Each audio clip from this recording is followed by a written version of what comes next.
샬롬. 한 주간의 삶을 살아내시고 또 다시 주님 앞에 모여 예배 영광 올려드리는 우리 세소만 가족들을 주님의 이름으로 환영하고 축복합니다.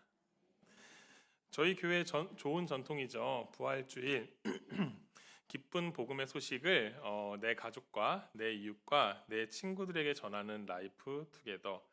저희 다음 세대도 라이프 투게더를 함께 준비하고 있습니다. 우리 다음 세대 친구들도 전도할 친구들을 기도하고 다짐하고 다음 주에 초대장을 가지고 나가서 친구들을 예배 자리로 초대하려고 합니다. 우리 성도님들께도 그동안 기도하고 계시던 그분, 성령님께서 마음을 주신 그분, 떠오르는 그분을 위하여 오늘 혹시 못 적으신 분들이 계신다면 적어서 다짐하고 기도하며 성령님께서 일하시기를 기대하면 좋겠습니다. 그 전하는 입술을 하나님께서 주관하시고 성령님께서 마음에 임하셔서 모두 함께 기쁜 부활의 소식을 함께 누리는 시간 되기를 소망합니다. 네. 우리의 방법과 우리의 생각으로 작정하고 준비하지만 그 모든 과정에는 하나님께서 함께 하실 것입니다. 믿으십니까? 아멘. 여러분 혹시 가성비라는 단어 다들 아실까요? 가성비는 아시죠? 가격 대비 성능의 줄임말입니다. 어떤 음식이 맛있었는데 생각보다 가격도 저렴하면 우리는 가성비 있는 음식이다. 또 어떤 물건을 인터넷에서 되게 저렴하게 구매했는데 내구성도 좋고 성능도 좋으면 이 물건 참 가성비 있는 물건이다라고 하지요.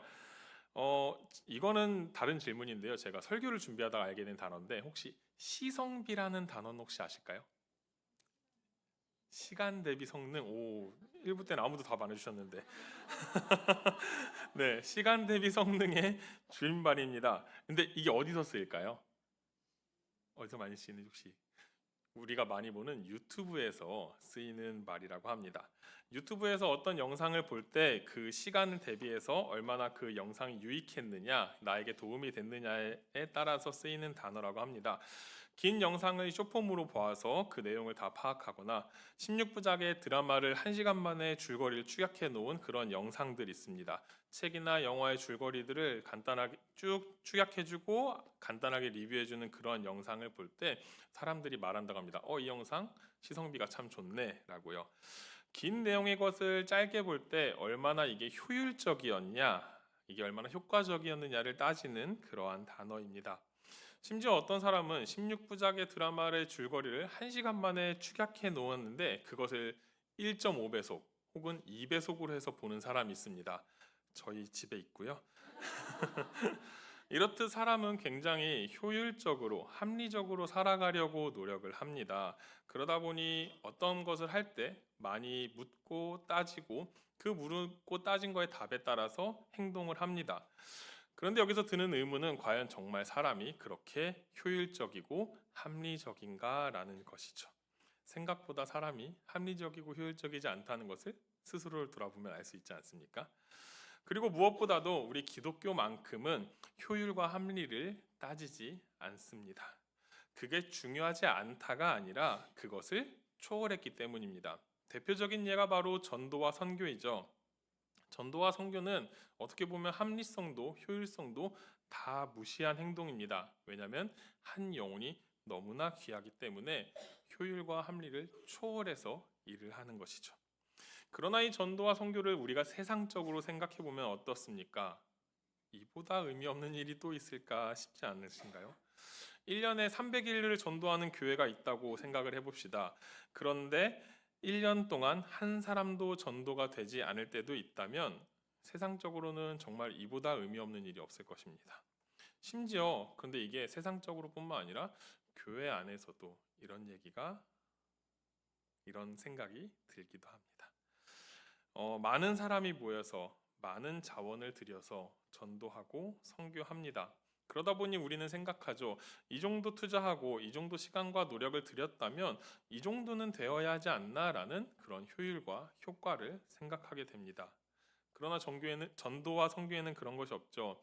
매년 수백만 원, 수천만 원을 쓰고 수십 명이 수십 시간을 들여도 한 사람도 전도가 되지 않을 때도 있습니다. 개척교회에서 선교지에서 전도하고 선교했는데 평생 한 사람도 한 가정도 늘지 않을 수도 있습니다. 그렇게 전도하고 선교했는데 아무도 오지 않는다면 누군가는 이렇게 생각합니다. 차라리 그 노력과 그 자원을 투자해서 다른 사람을 돕거나 아니면 교회를 좀 더 깨끗하게 더 좋게 보수하고 유지하면 좋지 않을까?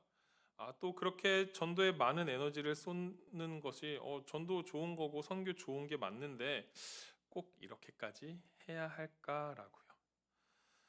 이렇게 투자하고 많은 시간과 많은 노력을 다했는데 결과가 없으면 우리는 이것에 대해서 우리가 계속 이렇게 하는 것이 맞나라는 생각까지 하게 됩니다. 효율과 합리에 대한 질문을 하고 그것을 따지기 시작하면 전도, 선교 좋은데 우리는 아닌 것 같아라고 생각하게 되지요. 그러나 오늘 말씀을 통하여서 전도와 선교는 우리를 통한 하나님의 일하심이며 하나님의 오르심임을 사람이 생각하는 합리와 효율, 그 내리는 평가에 있지 않음을 우리가 함께 나누고자 합니다. 왜 그럴까요?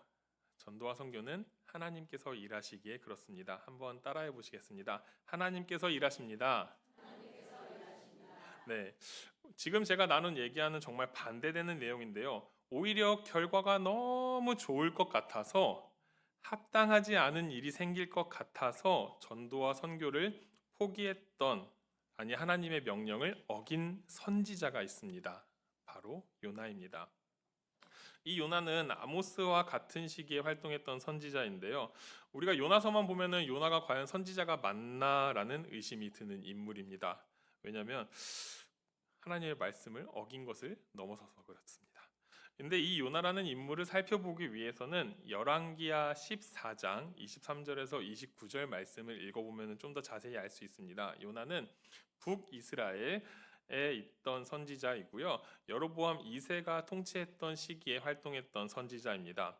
요나서만 보면 요나가 선지자가 맞나 싶지만 하나님께서 여로보암 2세를 통해서 북이스라엘을 다윗과 솔로몬 이후에 최대의 영토와 국력을 회복하게 하게 하심을 예언한 선지자가 요나입니다. 이런 요나이지만 역시 우리는 요나서를 보면은 친근함을 느낍니다. 다른 선지자는 너무 거룩하고 너무 영적일 것 같아서 나와는 굉장히 다른 인종 같은데 요나는 하나님의 말씀과 반대로 행하고 심지어 하나님께 대들기까지 했던 선지자라서 나와 좀 다르지 않네? 라고 생각이 듭니다. 왜냐하면 그래도 나는 하나님은 원망해도 대들진 않았어 라는 생각 들지 않으세요? 요나는 대들었거든요. 누군가 이런 질문을 했었습니다. 저한테 선지자인데 하나님의 명령을 어기고 도망치고 나중에는 대들기까지 했던 이 요나 천국에 갔나요? 라는 질문이었는데요. 어떠실 것 같으세요? 갔습니다. 네, 왜 이렇게 확신하냐고요? 요나서를 누가 작성했을까요?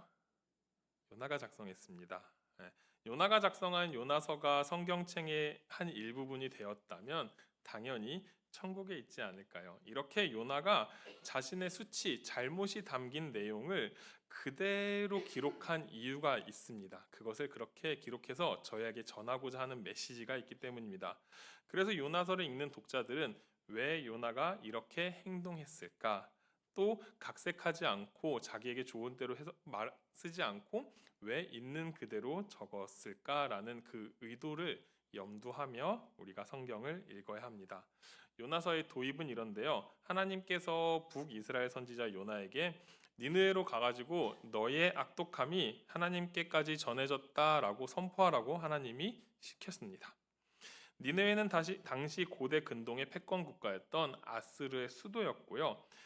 이 아스루란 나라는 북이스라엘을 가장 많이 괴롭힌 나라였고 끝내 이 북이스라엘을 멸망시킨 나라가 아수르입니다. 저희로 생각해 보면은 어떤 한 국가가 떠오르시죠? 네. 안 떠오르시나요? 네. 그런데 하나님께는 그런 니느웨로 요나에게 갈아서 선포하라고 합니다. 하나님의 말씀 회개를 선포하라고 하십니다. 여러분 원수 나라에 가서 그들에게 하나님의 말씀을 선포하는 것이 합당하게 느껴지시나요? 저는 아닌 것 같습니다. 혹여나 그들이 그 회개하라는 선포를 회개하고 돌이켜서 은혜를 입으면 너무 싫지 않겠어요? 네.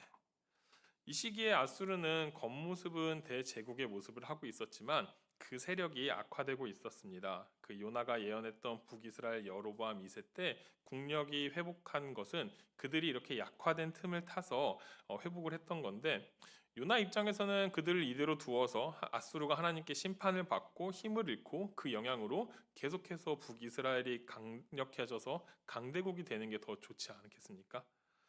혹여나 그들이 회개해서 돌이킨 다음에 하나님의 은혜를 입어서 더욱더 강력해진다면 더 많이 북이스라엘을 괴롭힐 텐데, 요나 입장에서는 니느웨에서 하나님의 말씀을 선포하는 것이 오히려 자신이 사랑하고 자기에게 맡겨주신 그 북이스라엘을 더 힘들게 하는 일이 될 수도 있었습니다.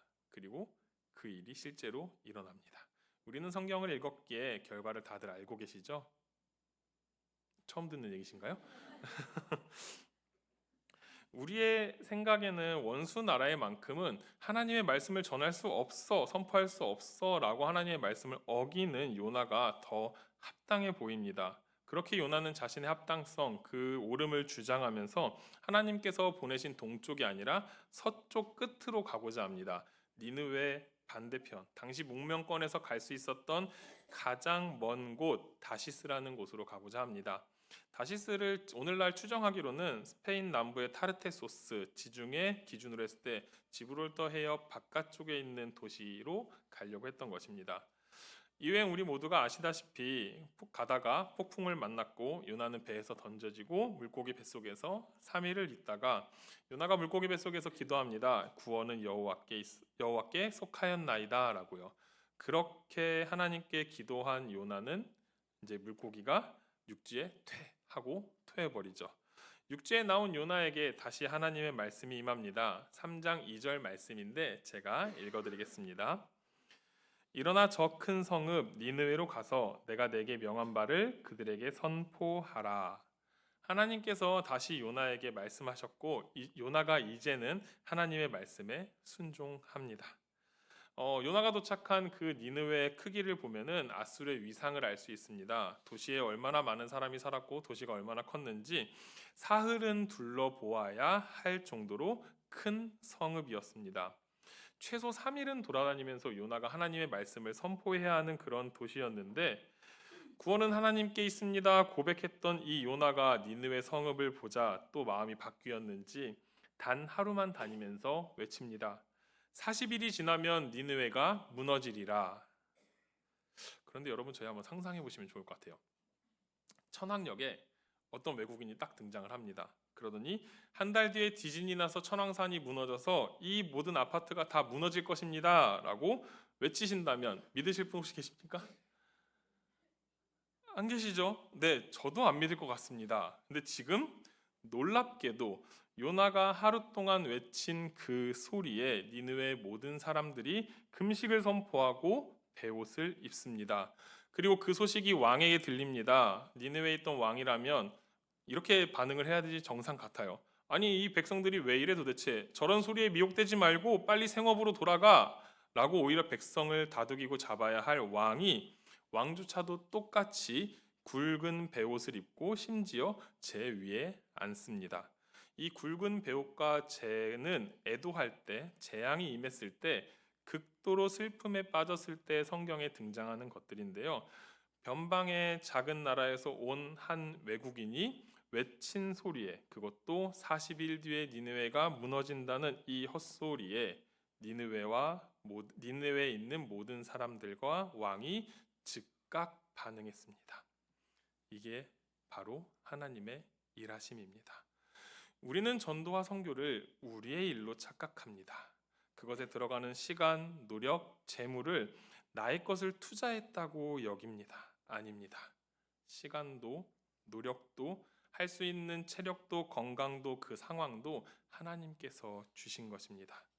우리가 얻는 모든 재물이 하나님의 것이라고 우리는 고백하지 않습니까? 다 하나님께서 주신 것입니다. 그리고 주신 것을 넘어서 심지어 하나님께서는 이미 일하고 계십니다.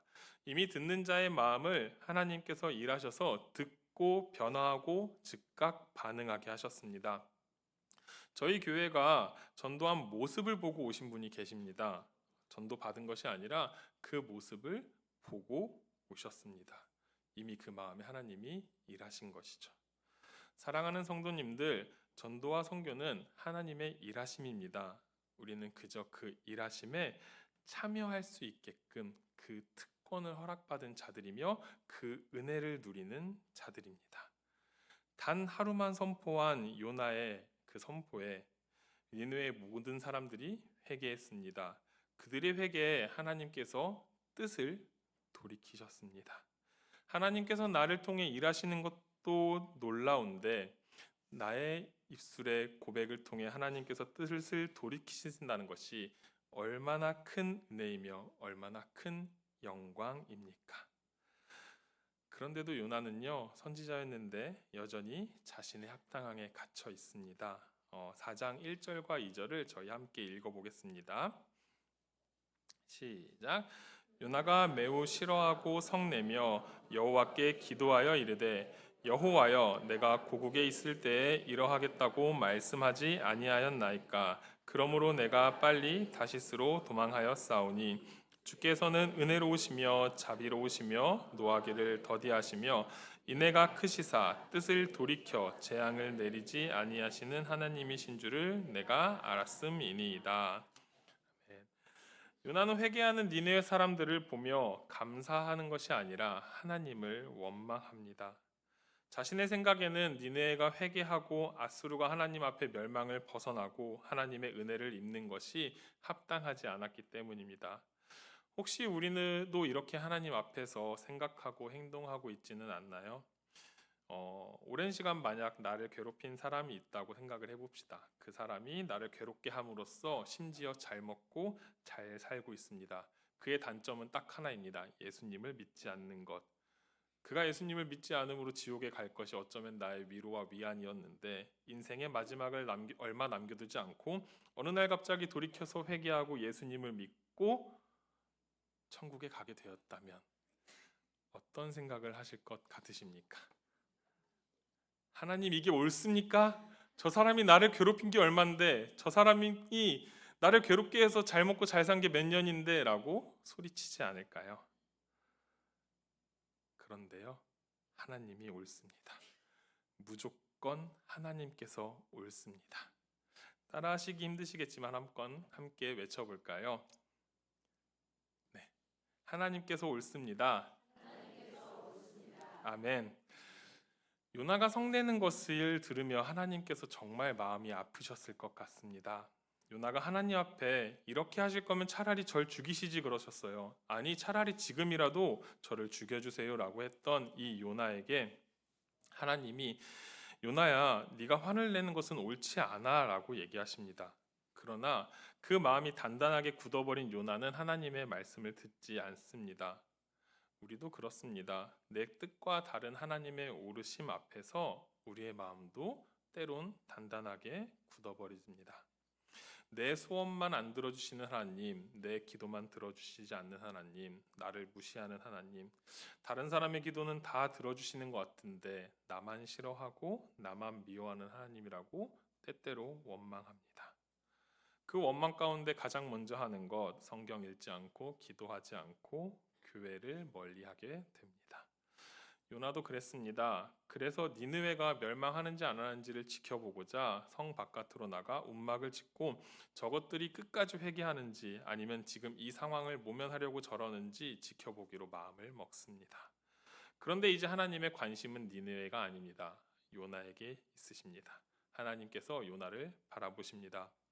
그래서 하나님께서 왜 그렇게 하셨는지 요나에게 알려주고자 하시죠. 지켜보는 요나, 움막에서 자고 있는 요나에게 그날 밤 박넝쿨이 자라게 해서 낮에 햇빛을 피해서 시원케 합니다. 이에 요나가 매우 기뻐하죠. 그 박넝쿨을 매우 아낍니다. 다음날 새벽에 벌레를 예비하셨습니다. 벌레가 박넝쿨을 갉아먹어서 박넝쿨이 시들게 됩니다. 해가 뜨고 낮이 되었을 때 하나님께서 요나가 더 덥도록 뜨거운 동풍을 불게 하십니다. 요나가 더위 때문에 힘들어하며 하나님 앞에 얘기합니다. 그럼에도 하나님, 제가 옳습니다. 하나님, 차라리 저를 죽여주세요.